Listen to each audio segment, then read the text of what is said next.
What's your highlight, Bruce?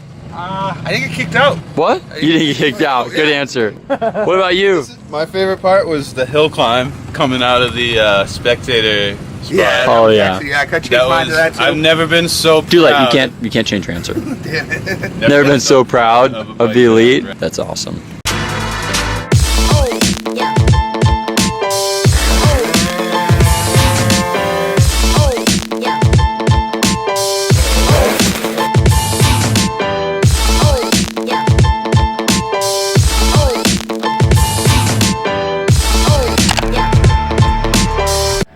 Alright, so if you guys have a clutch on your CVT bike, I'm guessing you do if you're here, I'm going to show you a really easy way to repair your clutch if it's worn out, if it's gotten contaminated, dirty, if your clutch is slipping in here.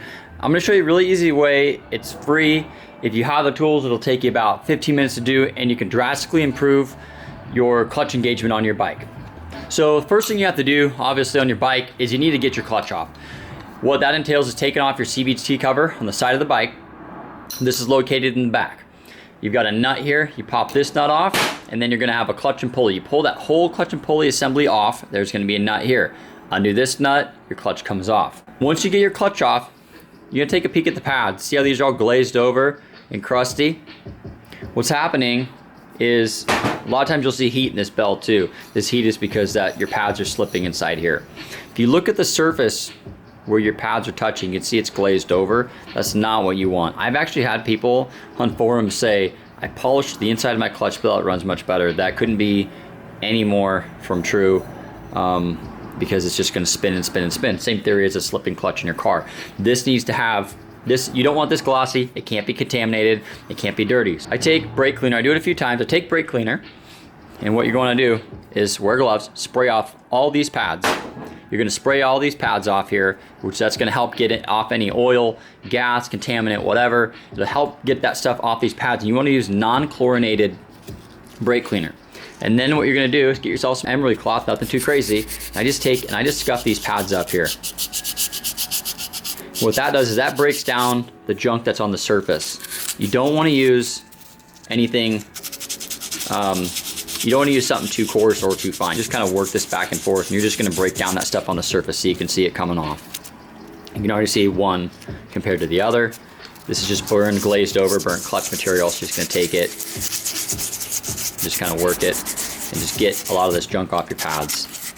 Don't go too crazy with it. Don't use a power sander or a cut-off angle grinder or any of that stuff, die grinder. Just use your hand and just lightly work this stuff off, okay? You don't need to get all that off, but what you're trying to do is just break down that top layer of contaminant, and you can see that glaze. See how it's glossy?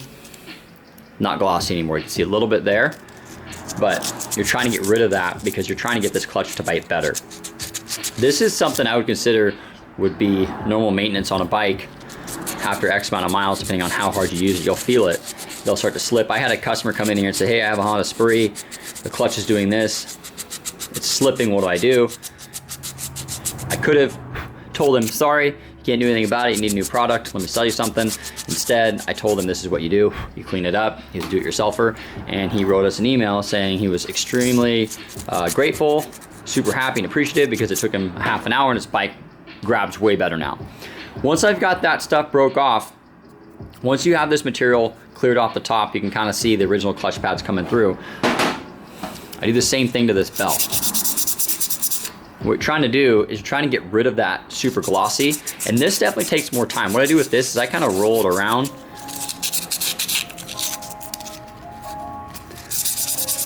If you go straight in a straight line, you want to create scratches and scuff this up. Because if you look in a brand new clutch bell, this is not glossy. Typically they have lines, grooves in them, whatever, to get it to grip a little bit better. But with a clutch bell, mainly what you're trying to do is just scuff up the surface and clean any contaminants out with your brake cleaner. Once you go through here, scuff this whole surface up, you'll see it's not quite glazed anymore and it's kind of scuffed over. You guys can see it's starting to kind of get more dull and scuffed up. Just keep working that around, and you're just gonna break down that contaminant and that oil and grease and whatever has been in your bike, because we've all spilled things in our bike, or maybe you had a seal leaking at one point in your transmission, or it's just all the dust from your belt gets in here and eventually just causes it to glaze over, and then it's not going to grip well. I'm not gonna sit here and scrub this thing down top to bottom, but after you get both these surfaces clean, after you get both these surfaces sanded down, what you wanna do is take them, hit them with carb cleaner, kind of clean it all off. Now get back to work. Are you there? TP for my bunghole! I need TP for my bunghole! Motorcycles, whoa! This is my style, ah! Breaking the law, breaking the law! Breaking the law, breaking the law! Oh, hello, man in the box! Breaking the law! Do we? You don't buy anything. Do you have a wallet on you? Once you get your bell and your clutch sanded down, what you're gonna do is just take your carb cleaner, again, eyeglasses, gloves, you're gonna take it and you're just gonna spray. What I do is I spray in here and just kind of roll it around. But again, non-chlorinated carb clean or brake cleaner, and you're gonna spray this all off and you're gonna break everything down and get that contaminant out of your belt. So that'll sit, it'll dry. This stuff evaporates really fast, which is really nice.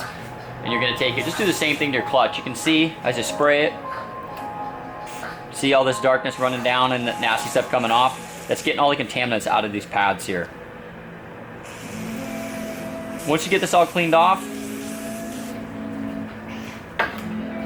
you'll see it'll dry really fast. It's already starting to dry.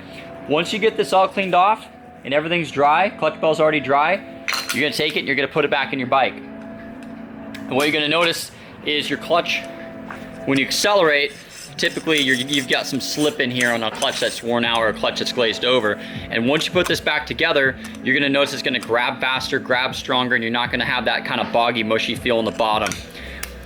Some clutches are gonna be so far gone and so far worn out, but the majority of guys that just have bikes that they're riding around and they're just not feeling good anymore and they kind of feel soft and boggy when you guys accelerate.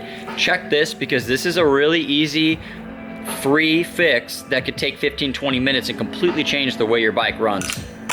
Hopefully that helps you guys out there and you get some use out of these tips in the videos that we're doing. Again, a customer came in and I had this thought today because we explained this to him, that this is a really, really simple fix. So check us out, scooterswapshop.com, if you guys need replacement parts as well. We have performance stuff, OEM stuff, and whatnot. Thanks for watching. Comment below if you guys have any suggestions or you guys want to see some specific videos. Have a good day. Thanks for watching.